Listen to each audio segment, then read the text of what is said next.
Hello everyone, welcome to inspire classes. तो finally CBSE का नया सिलेबस अपडेट होके आ चुका है फॉर द सेशन 2021 एंड 22। तो इस पर्टिकुलर लेक्चर में क्लास 12th के लिए सिलेबस में क्या क्या चेंजेस हुए हैं, किस तरह से पार्टीशन किया गया है, टर्म 1 में क्या आएगा, टर्म 2 में क्या आएगा, ये सारी बातें आपको इस वीडियो में क्लियर हो जाएंगी। ठीक है, अगर मैं बात करूं सिलेबस की, तो लास्ट ईयर जो रिडक्शन हुआ था ना, वो 30%, अप टू 30% बोलना चाहिए वैसे तो, क्योंकि सभी में 30% का नहीं हुआ था। अप टू 30% का जो रिडक्शन लास्ट ईयर हुआ था, यानी जो जो टॉपिक लास्ट ईयर हटाए गए थे, बिल्कुल सेम टू सेम वही टॉपिक इस साल भी रिमूव हो गए हैं। बस फ़र्क इतना है कि सिलेबस को टर्म 1 में अलग हो गया, टर्म 2 में अलग हो गया।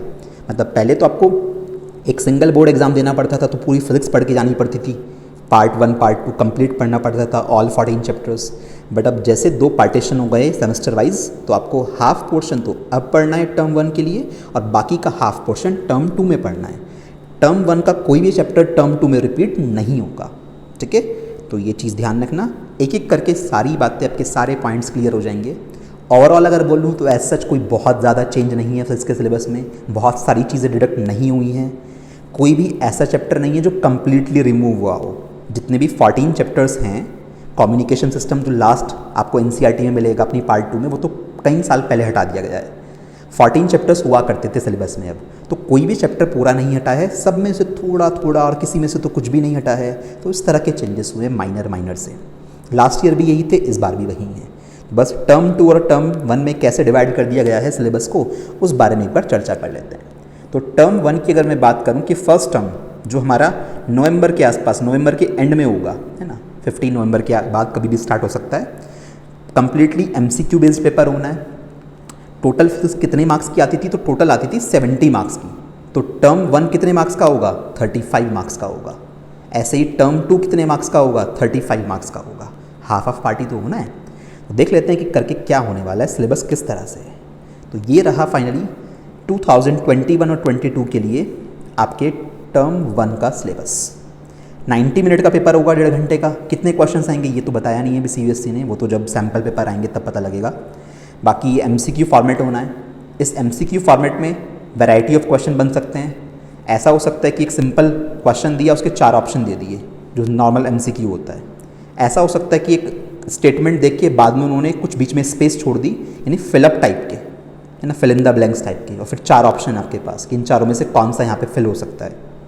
हो सकता है तुम्हें एक पैराग्राफ बना के दे दे, कोई स्टोरी समझा दें, उस स्टोरी के ऊपर आपसे 5 क्वेश्चन पूछ लिए जाएँ, और उन 5 क्वेश्चन में आपको 4 ऑप्शन मिले। समझ रहे हो, एक पैराग्राफ दिया, उसमें फर्स्ट क्वेश्चन कुछ पूछा, इसके 4 ऑप्शन है ए बी सी डी। फिर सेकंड क्वेश्चन पूछा, इसके 4 ऑप्शन है ए बी सी डी। तो वो जितने भी क्वेश्चन हैं वो सारे उस पैराग्राफ से कनेक्टेड होंगे। तो ये एमसीक्यू फॉर्मेट में अलग अलग तरह के क्वेश्चन पूछे जा सकते हैं। ठीक है, वही बात है, एमसीक्यू तो तब सॉल्व होंगे ना जब कॉन्सेप्ट आता होगा। अब ये थोड़ी ना कि चैप्टर की स्टार्टिंग में ही बस मल्टीपल चॉइस क्वेश्चन सॉल्व करवा दिए जाएँ कि पहले का तीसरा इसका वो, कोई फ़ायदा नहीं है भाई। मल्टीपल चॉइस क्वेश्चन बोर्ड में पूरा कंप्लीट पैटर्न तो अभी आया है ना।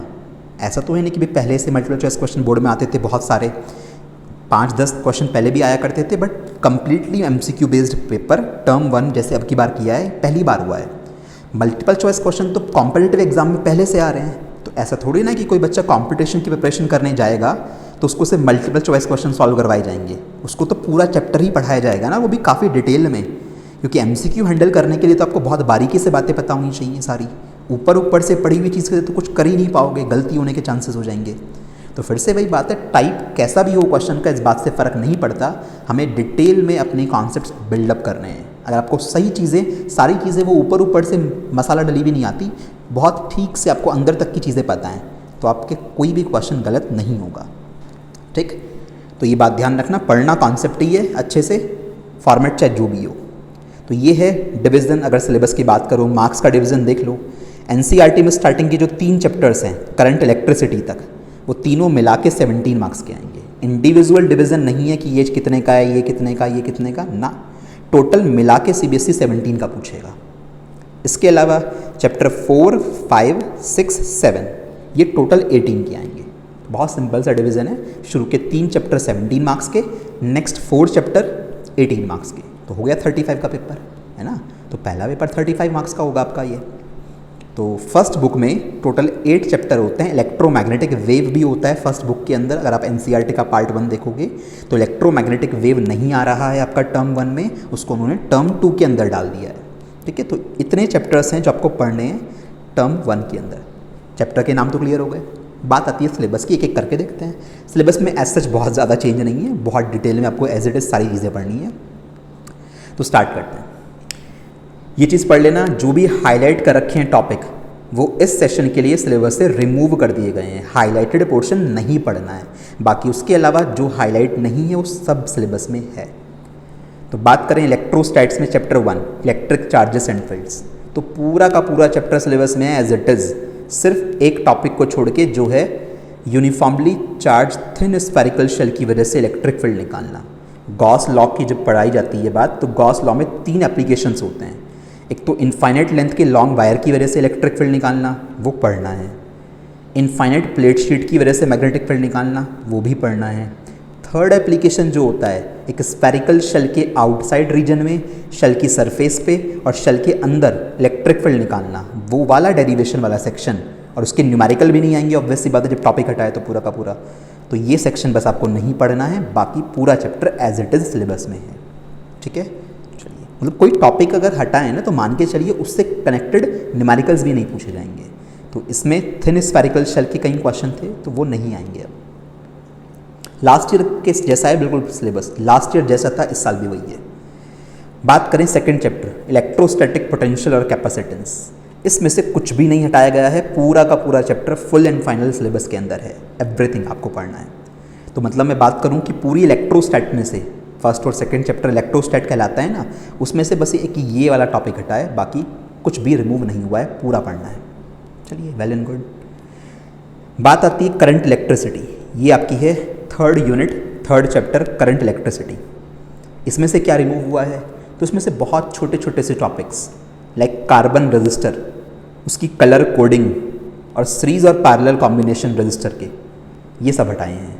सीरीज पैरेलल कॉम्बिनेशन हटे हैं तो ध्यान रखिएगा कि जो क्वेश्चन आप सॉल्व करते हो ना आर इक्विवेलेंट निकालने वाले अलग अलग सिचुएशन में, चाहे वो लैडर सर्किट हो, चाहे आपके पास वो मिरर इमेज से सॉल्व करने वाले सर्किट हो, फोल्डिंग सिमेट्री सिमेट्रिकल सर्किट भी होते हैं ना, तो उस टाइप के जो भी क्वेश्चन है जहाँ पे आप आर इक्विवेलेंट निकाला करते थे पैरेलल और सीरीज का फंडा लगा के, वो कुछ भी नहीं आएंगे, है ना तो इनके डेरिवेशन और ना ही उनके वो न्यूमेरिकल। बट आपको किरचॉफ लॉ पढ़ने हैं, किरचॉफ लॉ सिलेबस में नहीं हटाए गए हैं, ध्यान रखना। किरचॉफ लॉ से सर्किट सॉल्व करने, वो सब पढ़ना है। सिर्फ और सिर्फ ऐसे क्वेश्चंस नहीं आएंगे जहाँ पे आर इक्विवेलेंट निकालना होता था। ठीक है, तो ये टॉपिक हटाए बस छोटे से, बाकी ये सब है नीचे का, ये सब सेल के बारे में पूरी स्टोरी है। वो दोनों इंस्ट्रूमेंट भी है, मीटर ब्रिज और पोटेंशियोमीटर। उसमें एक छोटी सी क्लच है, देखना ध्यान से। मीटर ब्रिज के साइड में उन्होंने लिखा हुआ है क्वालिटेटिव आइडियाज़ ओनली, ऐसे ही पोटेंशियोमीटर के खत्म होने के बाद लिखा हुआ है qualitative ideas only. Just a minute, मैं एक बार इसको ओपन कर लेता हूँ। तो क्वालिटेटिव आइडियाज़ का क्या मतलब होता है उसको हम एक बार देख लेते हैं कि मेरे पास क्वालिटेटिव आइडियाज़ लिखा हुआ है तो उसका क्या मतलब है क्वालिटेटिव का। तो देखो, दो तरह की चीज़ें होती हैं, एक होती हैं क्वालिटेटिव और एक होती है क्वांटिटेटिव। ध्यान से समझना बच्चे, बहुत कंफ्यूज रहते हैं इस चीज़ पे, किसका मतलब क्या है। जहाँ पर भी क्वालिटेटिव वर्ड लिखा हुआ है तो उसका मतलब सिर्फ ये है कि आपको वहाँ पे बेसिक वर्किंग प्रिंसिपल यानी उसकी थ्योरी और उसका कॉन्सेप्ट पढ़ना है अच्छे से। कोई न्यूमेरिकल नहीं पूछा जाएगा उसके ऊपर, समझ रहे हो। थ्योरी और कॉन्सेप्ट पर ध्यान देना है, कोई डेरिवेशन है तो उस पर ध्यान देना है, न्यूमेरिकल उस पर कोई नहीं पूछा जाएगा। फिर बात आती है क्वांटिटेटिव, तो क्वांटिटेटिव में हम उस टॉपिक को न्यूमेरिकली सॉल्व कर रहे होते हैं, उसका न्यूमेरिकल एनालिसिस कर रहे होते हैं। तो यहाँ पे क्या लिखा हुआ है क्वालिटेटिव आइडियाज़ ओनली, तो मतलब ये है कि मीटर ब्रिज का आपको फुली कॉन्सेप्ट समझना है, उसके ऊपर जितने भी छोटे छोटे क्वेश्चंस थ्योरी वाले बनते हैं उनको समझना है, वर्किंग प्रिंसिपल पे काम करना है। मीटर ब्रिज से या पोटेंशियोमीटर से कोई न्यूमेरिकल नहीं पूछा जाएगा। तो ये मतलब है क्वालिटेटिव आइडियाज़ का। कॉन्सेप्ट पर ध्यान देना है, कोई डेरिवेशन है तो उस डेरिवेशन में क्या क्या चीज़ें कैसे यूज़ हुई हैं उस पर ध्यान देना है, बाकी कोई न्यूमेरिकल नहीं पूछा जाएगा इन दोनों टॉपिक से। बस ये चेंज हुआ है, ठीक है। तो ये पूरा चैप्टर हमारा कंप्लीट होता है।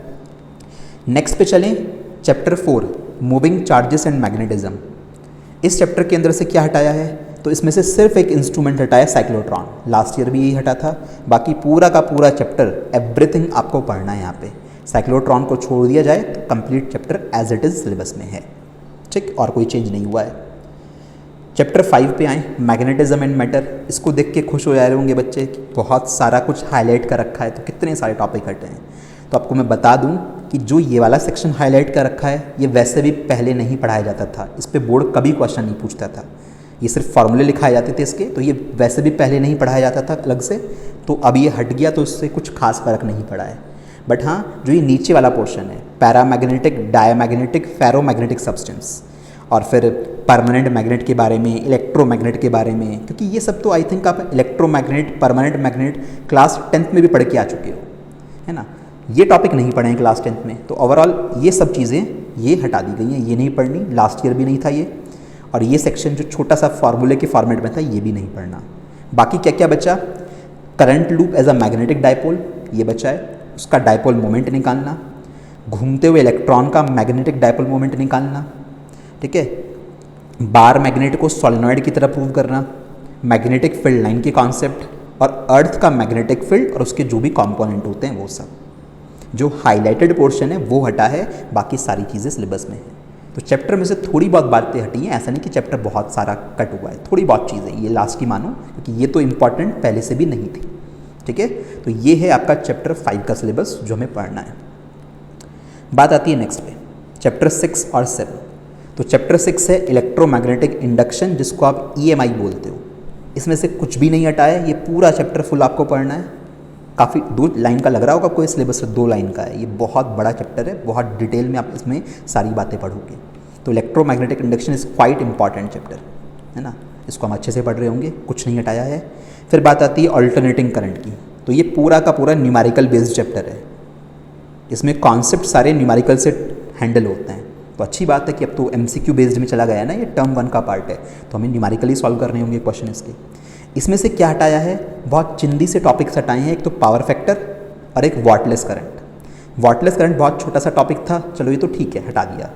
पावर फैक्टर हटाने या ना हटाने का एक ही बात है, क्योंकि न्यूमेरिकल जब सॉल्व करोगे तो सब में पावर फैक्टर आएगा ही आएगा, बिना पावर फैक्टर के आप ये चैप्टर नहीं पढ़ सकते। तो ये हटा ना हटा एक ही बात है, ये आपको तब भी पढ़ना है। बस हाँ इतना है कि पावर फैक्टर के रिगार्डिंग और जो थ्योरी थी कि पावर फैक्टर को सर्किट में कैसे इम्प्रूव कर सकते हैं, पावर फैक्टर कैसे डाउन होता है, तो ये सारी बातें बस नहीं पढ़नी। बाकी बेसिक आइडिया पावर फैक्टर का आपको अब भी मैं पढ़ाऊँगा, ठीक है। बाकी चैप्टर एज इट इज़ है, कुछ चेंज नहीं हुआ है। तो यहाँ तक ख़त्म हुए हमारे total 7 chapter. That means term 1 का सिलेबस कंप्लीट हुआ और बहुत ज़्यादा चेंजेस नहीं है, थोड़े बहुत टॉपिक, मतलब मुश्किल से 10% सिलेबस रिडक्शन हुआ है, मुश्किल से 10% ओवरऑल। बाकी सब कुछ आपको टर्म 1 में पढ़ना है।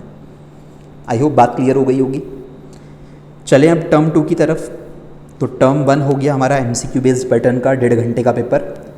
टर्म 2 आपको पता है आपका सब्जेक्टिव एग्ज़ाम होना है, और ये आपका मार्च के एंड में और अप्रैल के स्टार्टिंग में होगा। मार्च अप्रैल बोला है CBSE ने। ये 2 आवर्स का पेपर होने वाला है, सेंटर पड़ेगा इसका बाहर, मतलब ये स्कूल में नहीं होगा, ठीक है। स्कूल में आपका टर्म 1 होगा, बट उसके लिए बाहर से एग्जामिनर आएंगे, पेपर भी बाहर से बन के आएगा, OMR शीट पे पेपर दोगे। यहाँ पे आपको बाहर जाके ही, मतलब दूसरे स्कूल में जब सेंटर पड़ता है ऐसे ही एग्ज़ाम देना है। सिलेबस देख लो, मतलब बाकी का बचा कुछ जो भी बचा वो टर्म 2 में डाल दिया गया है। 2 घंटे का पेपर होगा, ये सब्जेक्टिव एग्ज़ाम होना है, वही 35 मार्क्स का। टर्म 1 भी 35 का है, टर्म 2 भी 35 का है। तो जो फर्स्ट बुक का ये चैप्टर बच गया था इलेक्ट्रोमैग्नेटिक वेव, जो कि पूरी फिजिक्स का सबसे छोटा चैप्टर है, ये इन्होंने टर्म 2 में डाल दिया है।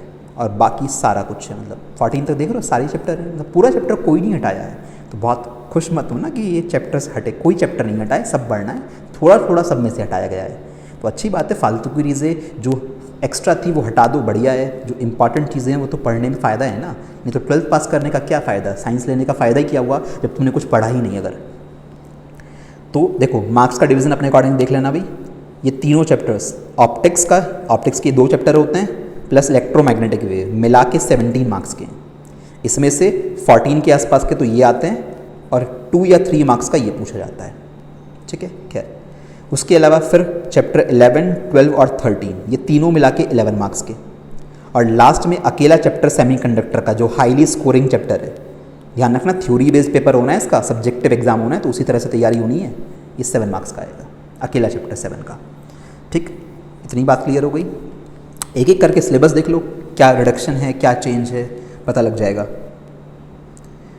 तो बात करूँ अगर इलेक्ट्रोमैग्नेटिक वेव में, तो एक टॉपिक हटा है बस, basic idea of displacement current. मतलब इस चैप्टर में जो स्टोरी है डिस्प्लेसमेंट करंट के बारे में वो आपको नहीं पढ़नी है। उसके अलावा पूरा चैप्टर ये सिलेबस में है, बहुत छोटा सा चैप्टर है, 4-5 क्लासेस में ही ख़त्म हो जाता है। ठीक है, तो डिस्प्लेसमेंट करंट नहीं पढ़नी है, ध्यान रखना। मतलब जो टॉपिक हटे हैं ना, ये वही टॉपिक है जो लास्ट ईयर हटे थे, सेम टू सेम। तो डिस्प्लेसमेंट करंट के अलावा आपको सारी चीज़ें पढ़नी है। हाईलाइट जो कर रखा है वो सिलेबस में नहीं है। फिर बात आती है ऑप्टिक्स। ऑप्टिक्स 2 पार्ट में डिवाइड होती है 12th में, रे ऑप्टिक्स और वेव ऑप्टिक्स। तो रे ऑप्टिक्स की अगर मैं बात करूँ तो उसमें से मिरर वाला पोर्शन हटा दिया गया है। That means reflection of light नहीं पढ़ना है, मिरर की कोई स्टोरी नहीं यहाँ पे पूछी जाएगी आपसे। ठीक है, मिरर आपको नहीं पढ़ने हैं। स्टोरी की स्टार्टिंग होनी है रिफ्रैक्शन से, तो कहानी रिफ्रैक्शन से शुरुआत होगी, सारी चीज़ें आएंगी, सब कुछ बहुत कुछ है, डेरिवेशन वगैरह सब, प्रिज्म तक की स्टोरी यहाँ पे आ गई, खत्म हुई। तो ये सब आपको पढ़ना है। फिर 2 छोटे छोटे थ्योरी बेस्ड टॉपिक हुआ करते थे, blue colour of the sky और reddish appearance of sun at sunrise and sunset, जो 10th क्लास में बच्चों को पढ़ा दिए जाते थे। तो ये फालतू ही टॉपिक थे, तो ये भी हटा दिए गए हैं। इनका होना ना होना बराबर है भाई, जब ऑलरेडी 10th में पढ़ लिए हो तुम, तो वे दोबारा से क्यों रिपीट हो रहे हैं, तो ज़रूरत नहीं है इसकी, तो ये उन्होंने हटा दिया।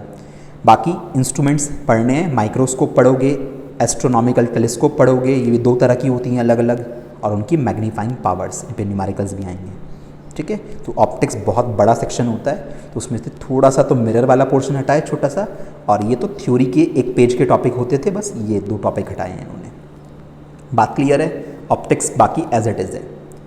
ऑप्टिक्स का दूसरा पार्ट, ये तो रे ऑप्टिक्स हो गई। वेव ऑप्टिक्स में से क्या चेंज हुआ है, तो अगर बात करें वेव ऑप्टिक्स में 4 चीज़ें होती हैं। अगर मैं तुम्हें बताऊँ, वेव ऑप्टिक्स में एक होता है हाइगेंस प्रिंसिपल की कहानी, कॉन्सेप्ट्स होते हैं हाइगेंस प्रिंसिपल के, इनके ऊपर डेरिवेशंस होते हैं। टर्म 2 में आ रहे हो आप, तो टर्म 2 में तो डेरिवेशन भी आ सकते हैं ना, तो आपको उसी हिसाब से पढ़ना है। हाइगेंस प्रिंसिपल, उसके बाद होता है इसमें इंटरफेरेंस, इसके बाद होता है इसमें डिफ्रैक्शन ऑफ लाइट, और लास्ट में होता है इसमें पोलराइजेशन।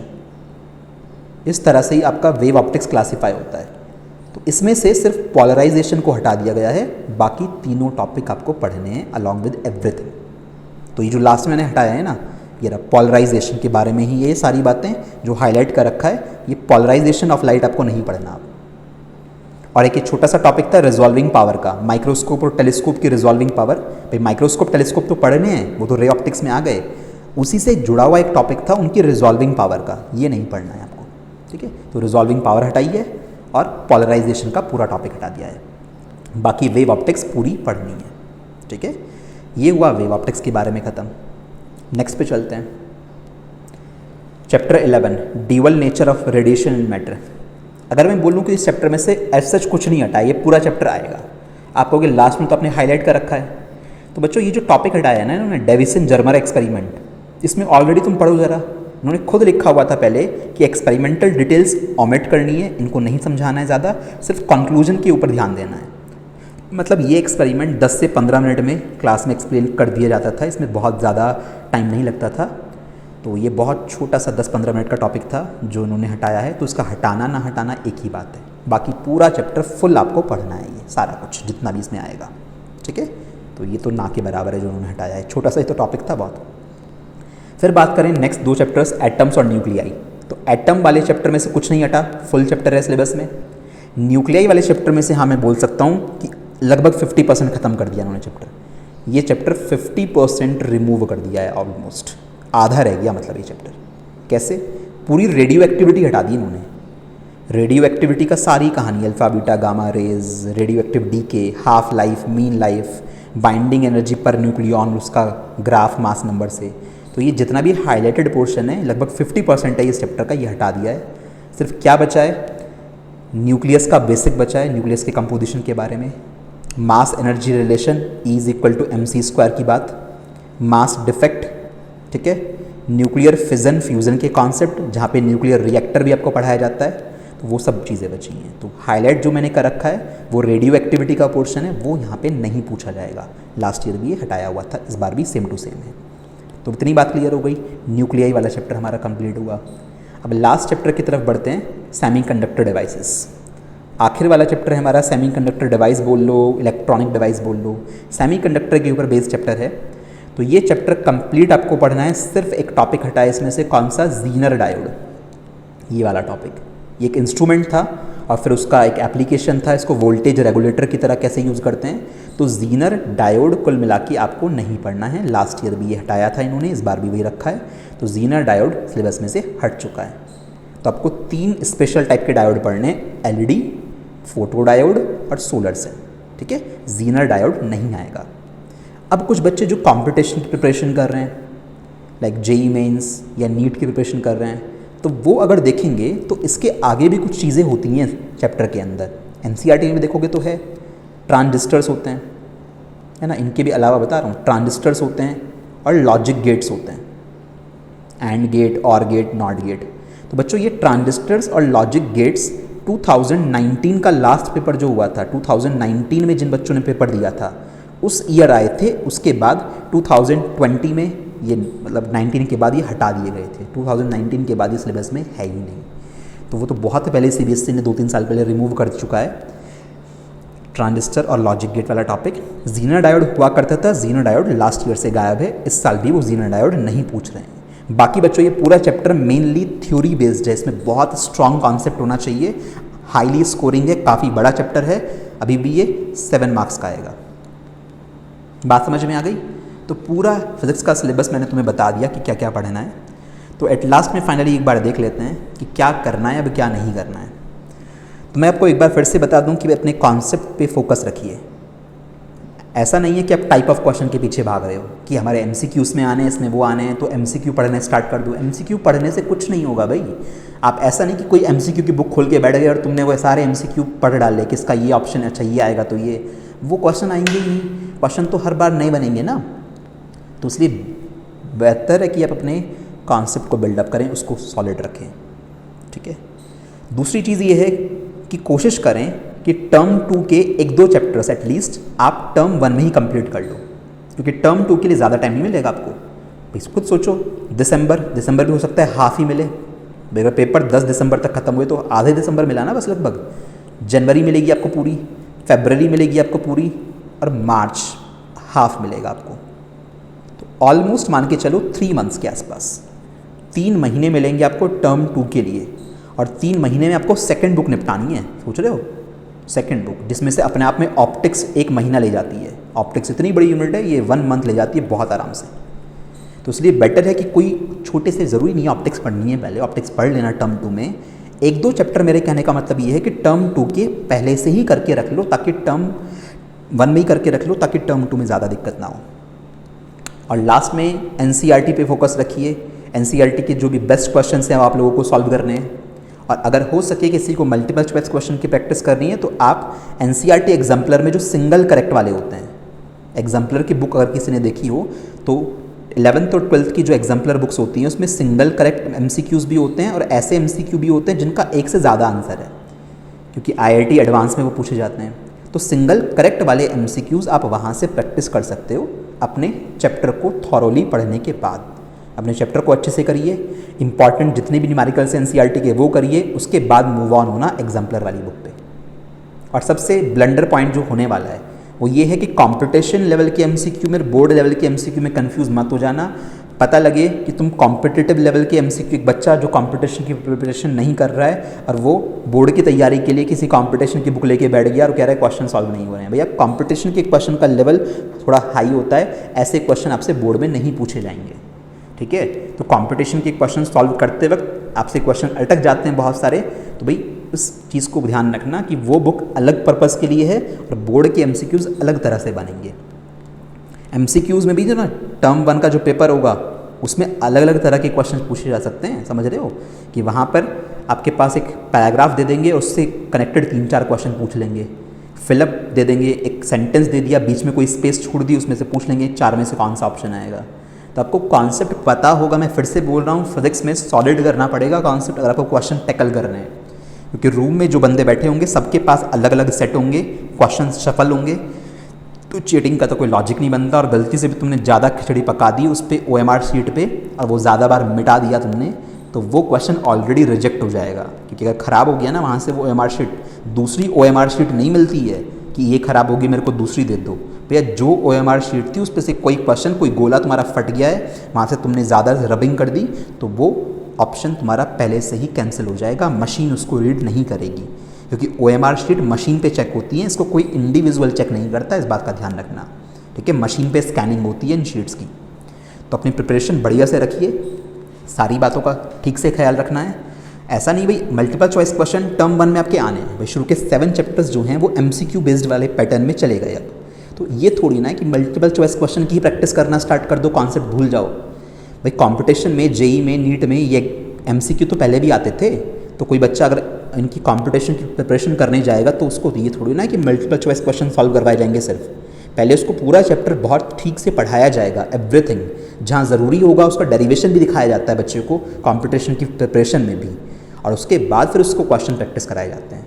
तो यही स्ट्रैटेजी फॉलो करनी है, थॉरोली चैप्टर को समझिए, कहीं पे डेरिवेशन की ज़रूरत है, नेसेसरी है सीखने के लिए, उसको सीखिए।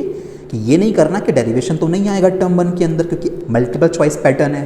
तो भाई बहुत सी जगह ऐसी हैं, कुछ क्वेश्चन ऐसे भी होंगे मल्टीपल चॉइस वाले जहाँ पे तुम्हें उस क्वेश्चन को सॉल्व करने के लिए डेरिवेशन जैसा ही कुछ करना होगा, समझ रहे हो। तुम्हें 5, 6, 7, 8 लाइन का कुछ ऐसा सेक्शन करना पड़े जो डेरिवेशन का एक पार्ट था। तो इट्स बेटर कि जहाँ जहाँ इंपॉर्टेंट हैं वहाँ डेरिवेशन भी सीखे जाएँ, ठीक। ऐसा अगर पढ़ोगे, इस तरह से पढ़ोगे, फिर भाई क्वेश्चन का कैसा भी पैटर्न हो, कुछ भी तुमसे पूछ लें, फिर तुम उस चीज़ में मास्टर हो, तुमसे सारे आंसर्स बन जाएंगे, ठीक है। तब तक के लिए कोई अपडेट आएगा अगर तो आपको बता दिया जाएगा एज सच। बाकी आपके पास सारी चीज़ें आ चुकी हैं, कोई भी फर्दर अपडेट होगा तो उसी के अकॉर्डिंग आपको बता दिया जाएगा, ठीक है। तब तक के लिए बाय, टेक केयर।